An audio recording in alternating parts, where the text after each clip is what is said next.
Most people decide on a snorkel tour the same way they shop for a hotel. Browsing photos and videos, checking reviews, and comparing activities and amenities. But choosing the tour that is actually right for your vacation shouldn't start with assessing the tours themselves.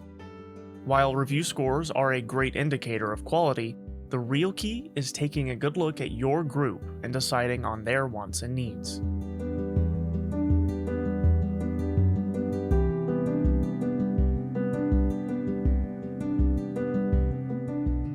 It feels natural to treat the booking process like a data problem. Many people compare deck layouts, lunch menus, and ticket prices, assuming if they analyze the options long enough, the single best answer will surface. But consider what might happen when two entirely different groups book the exact same vessel on the same morning. A group of friends celebrating a milestone birthday and a family with kids under the age of 10 can walk away with completely opposite experiences. That doesn't mean the boat or the crew did anything wrong. It just means that that specific boat wasn't designed around what one of these groups needed. A frustrating day on the water rarely comes down to a bad boat, but instead a mismatch between the day the boat was built for and your group's expectations. To avoid that mismatch, you have to flip your approach. Before you open a single booking calendar, sit down and ask 3 fundamental questions about your travel party. Who is traveling with you? What does their ideal snorkeling experience look like? And what energy do you want the day to have? First, look at who makes up your travel party. A large, multi-generational family or a big group of friends traveling together usually does best on a spacious vessel where there is plenty of room to spread out and mingle in a lively social atmosphere.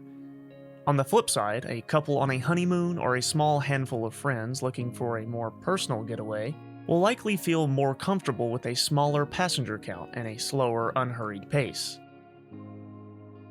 Second, consider what each person wants out of their time on the water. If your group includes nervous first-timers or young children, they will get the most out of a flexible, spacious waterside experience with excellent stability, plenty of room to move around, and effortless entry points to ease into the ocean at their own pace. On the other hand, anyone seeking smaller crowds or family members who would rather stay completely dry, relax in the shade, and sightsee from the comfort of a cabin might thrive in a more premium, luxury-oriented setting. Third, decide on the overall vibe your group is looking for.